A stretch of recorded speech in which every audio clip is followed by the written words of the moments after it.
Hey everybody, JC here with another TNI toy review, and today we're taking a look at the new MAFEX The Dark Knight Rises Batman figure from Medicon Toys.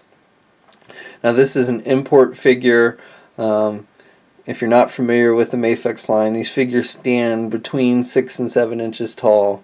Fair amount of articulation in detail, lots of accessories. Figure comes packaged in basic window box type packaging. You see the figure clearly displayed on the front in the window box packaging, along with all of its accessories. You've got some blue borders and blue and black borders on it. Down at the bottom corner, you've got a picture of the figure, a small picture of the figure, along with the name of the character.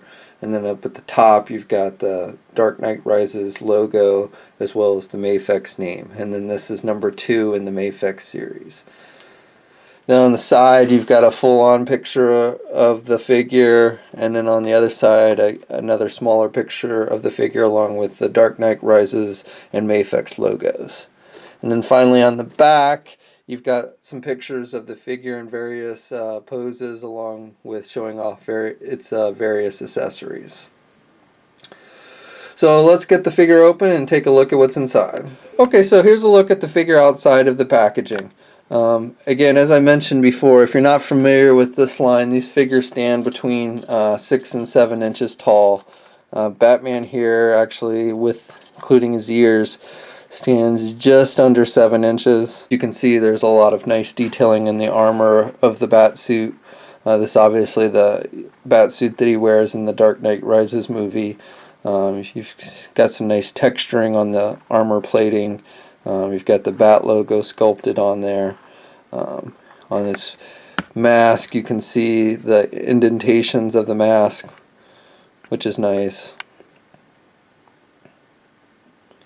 And then you can see his eyes underneath the mask, and then his facial expression, which is kind of the grimacing look that we've come to expect from Batman in the Batman movies. The figure, paint-wise, is basically all black. Like I said, you've got the texturing on the armor plating, which gives it some nice detail, and then just sculpting of the armor pieces, which is really nice. And then he's even got like details on his boots sculpted in for the treads and such. And he's got his belt, which is gold. Really the only thing that's not black.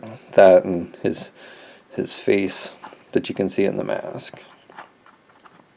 The cape is a soft goods cape, but it actually, it hangs pretty well on the figure.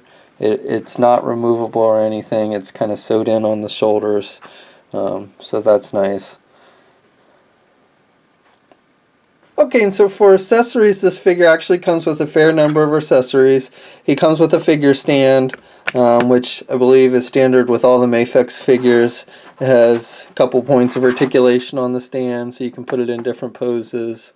And then it just kind of has a grip thing, so you put it around the waist of the figure, which is nice.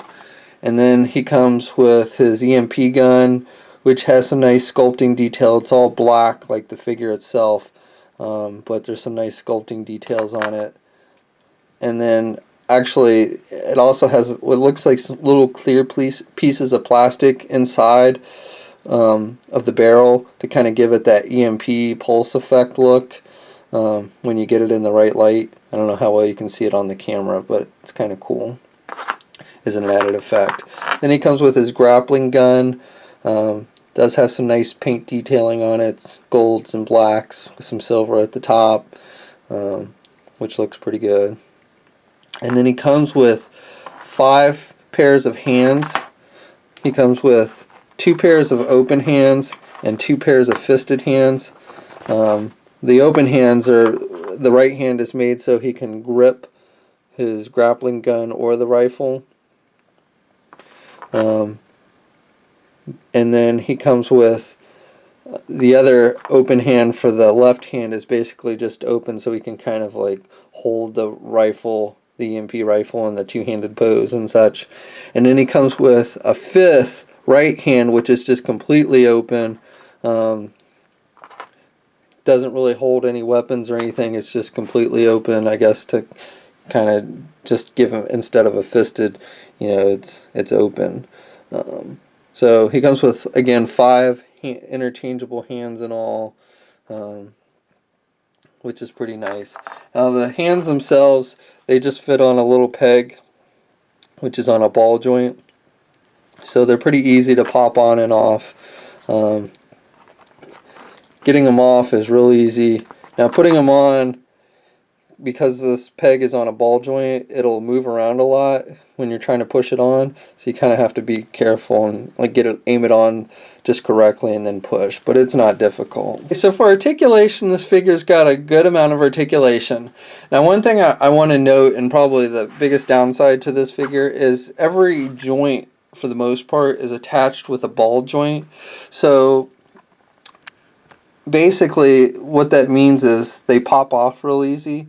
And in fact, the arms pop off really, really easy. So whenever you're trying to do it into, different poses, when you're trying to bend the arms so that, to hold the rifle in a two-handed pose or something, the arms will just kind of pop off. I mean, they pop right back on and everything, but it can be kind of a pain of how easily the arms just pop off. It'd be nicer if the joints were attached a little bit tighter. And the figure, like I said, it pops, the joints pop off all over the place. Really the leg, or the head, is the only joint. I think it's attached to a ball joint, but I've tried pulling on the head and haven't been able to pop it off. I don't want to break it. But that's really the only joint that's hard to get to detach. But the figure itself is mostly, put together with ball joints. For articulation, again, he's got pretty good movement overall. His head moves left and right, no problem, and he's got up and down movement, which is nice. Pivots, so he's got really good neck and head movement there. Standard ball joints for the shoulders, so you've got good movement there. Ball hinge joints, so good movement there. Though again, like I said, at least with my figure, they will pop out easily when you're trying to move the arms around.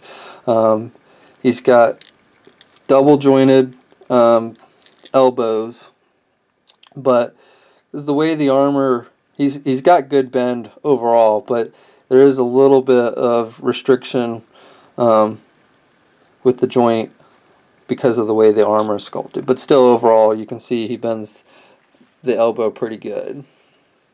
And then he's got the wrists, which again are attached with a ball hinge type joint, so he's got good rotation in the wrists and everything. And they swivel, of course. Then at the midsection, again, another ball joint, so he's got good kind of movement there. Can swivel there at the midsection. And he's got, again, down here at the waist, so he can get good back and forward motions for the most part. And he probably moves better than Christian Bale really did in the actual suit. So again, legs attached to a ball joint, and then it's got a swivel there at the ball at the top of the leg. So again, good movement. Double hinged knees, no swivel at the knees, just double hinged. And then he's got hinged ankles that swivel but don't pivot. There's no ankle pivot, but he does have the up and down rocking motion, and it does swivel back and forth. And then he's got articulated toes, so he's got some movement there. So just to give you some additional size comparisons, unfortunately I don't have a Mattel Batman Movie Masters Batman to give you a comparison, but here he is next to the recently released Batman Arkham Origins figure from Mattel, just to kind of give you a size comparison. You'll see they're basically about the same size. And then here he is next to the Batman Arkham Origins DC Collectibles figure, and you'll see that the DC Collectibles one is a little bit taller. And then he also goes well if you want to have him fight like your big red Predator from NECA Toys. I think the size comparisons are pretty good. Obviously the Predator's taller, but should be, you know, that would be accurate, I think. So that's my review. Overall, I think it's a pretty nice figure. You know, lots of good details on the suit, and, you know, good articulation wise. Again, I do think the joints run a little bit too much on the loose side and pop out a little bit too easy, which is kind of a pain in the butt. But other than that, I really like the figure. Now, as I mentioned before, this is an imported figure, so it's going to cost a fair amount of money. It's probably going to run you somewhere in the neighborhood of $60 or $70. You know, it varies, you know, at your comic book shop or your online e-tailer, wherever you're going to pick this guy up. But because it's an import toy, it is on the expensive side. But lots of accessories and everything. So, you know, you get a fair amount for your money. And again, my only complaint is really just how easily the joints kind of pop out and can be a little bit on the loose side. But if you're a Batman fan, if you like the Dark Knight Rises movie and you want a really nice articulated figure based on that costume, then I think this is worth checking out. So that's my review. I hope you enjoyed it, and until next time, I'll check you later.